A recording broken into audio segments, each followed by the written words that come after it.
தூத்துக்குடி மாவட்டத்தை புரட்டி போட்ட பெருவெள்ளத்தால் 50,000 உப்பள தொழிலாளிகளின் நிலை கேள்விக்குறியாகி இருக்கிறது. சிறப்பு நிவாரணம் வழங்க வேண்டும் என்று கோரிக்கை விடுத்திருக்கும் தொழிலாளிகளின் வேதனை மற்றும் எதிர்பார்ப்பை விவரிக்கிறது இந்த தொகுப்பு.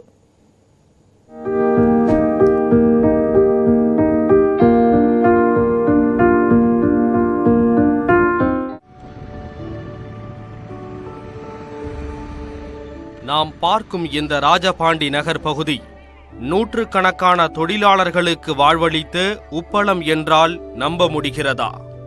ஆனால் அதுதான் உண்மை. பெருவெள்ளத்தில் அடித்துச் செல்லப்பட்ட தங்கள் வாழ்வை எப்படி மீட்டெடுப்பதென தெரியாமல் கவலை சூட காத்திருக்கின்றனர் உப்பள தொழிலாளர்கள்.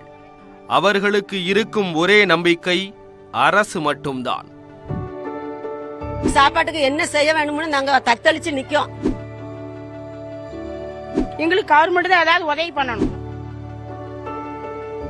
இன்னும் நாங்க வேலை இல்லாம இன்னும் 6 மாசம் நாங்க எப்படி சமாளிப்போம்? இந்தியாவில் குஜராத்துக்கு அடுத்தபடியாக தமிழ்நாட்டின் தூத்துக்குடி மாவட்டத்தில்தான் அதிக அளவில் உப்பு உற்பத்தி செய்யப்படுகிறது. ஆண்டுக்கு 25 லட்சம் டன் அளவிற்கு உற்பத்தி செய்யப்படும் உப்பு பிற மாநிலங்கள் மட்டுமன்றி வெளிநாடுகளுக்கும் ஏற்றுமதி செய்யப்படுகிறது.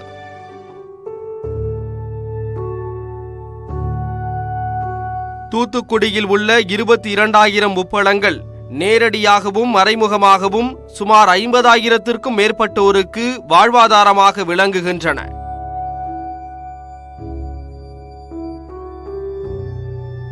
அக்டோபர், நவம்பர் உள்ளிட்ட மழைக்காலங்களில் உப்பள தொழிலில் ஈடுபட முடியாது எனும் நிலையில் ஜனவரியில் தொழிலை தொடங்குவது வழக்கம். அப்படி தொழிலை தொடங்க காத்திருந்தவர்களின் வாழ்வாதாரத்தை தான் அடியோடு புரட்டி போட்டுள்ளது பெருவெள்ளம்.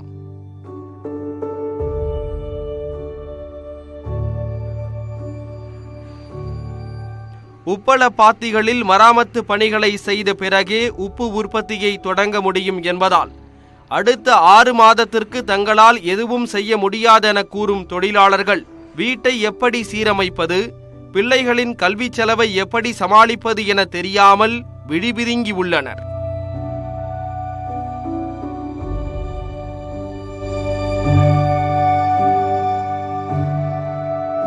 உப்பளத்துல தான் வேலை பார்த்து சாப்பிட்டுக்கிட்டு இருக்கோம். இப்ப எல்லா பக்கத்துலயுமே தூத்துக்குடி ஃபுல்லாமே உப்பளத்துல முங்கி போச்சு. முங்கி நாங்க என்ன செய்ய வேண்டும்னு நாங்க தவிச்சுக்கிட்டு இருக்கோம். அந்த சூழ்நிலையில உப்பளத்துல உள்ள உப்பு அம்பாரமே ஃபுல்லா முடிஞ்சு போச்சு. பிள்ளைகளுக்கு ஸ்கூல் ஃபீஸ் எல்லாம் கட்ட முடியாது.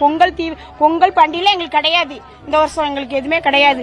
ஒரு பிள்ளைங்களை கட்டி கொடுத்துருந்தா கூட அவங்களுக்கு பொங்கப்படி கொடுக்கலன்னா மாமா மாமியா விட்டு டார்ச்சர் பண்ணுவாங்க.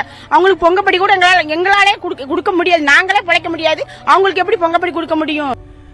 அரசு அறிவித்த 6,000 ரூபாய் நிவாரணம் முழுமையாக கிடைக்குமா என்பதே பலருக்கும் கேள்வியாக உள்ளது. மற்றவர்கள் ஒரு குறிப்பிட்ட 10-15 நாள் 1 மாதம் கஷ்டப்படுவாங்க. ஆனா உப்பள தொழிலாளர் 6 மாதம் கஷ்டப்படுவாங்க. அப்ப வெறும் 6,000 ரூபாய் இவர்களுக்கு கொடுத்தால் போதுமா? இந்த 6,000 ரூபாயும் இவர்களுக்கு முழுமையா கிடைக்குமாங்கிறதே பெரிய கேள்விக்குறியா இருக்கு.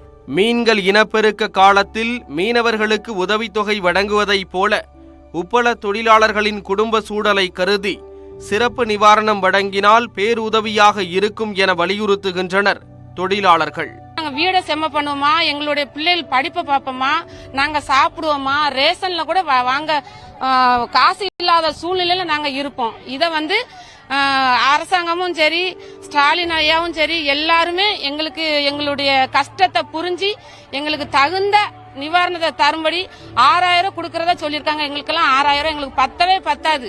அன்றாட தேவைக்கே தங்களிடம் இருக்கும் ஒரு சில நகைகளை அடகு வைத்து கடன்களோடு வாழ வேண்டியுள்ளதாக கூறும் உப்பள தொழிலாளர்கள் தங்களின் துயரத்திற்கு அரசு முற்றுப்புள்ளி வைக்க வேண்டும் என கோரிக்கை விடுக்கின்றனர். நியூஸ் 18 தமிழ்நாடு செய்திகளுக்காக தூத்துக்குடி செய்தியாளர் முரளியுடன் வரலாறு சுரேஷ்.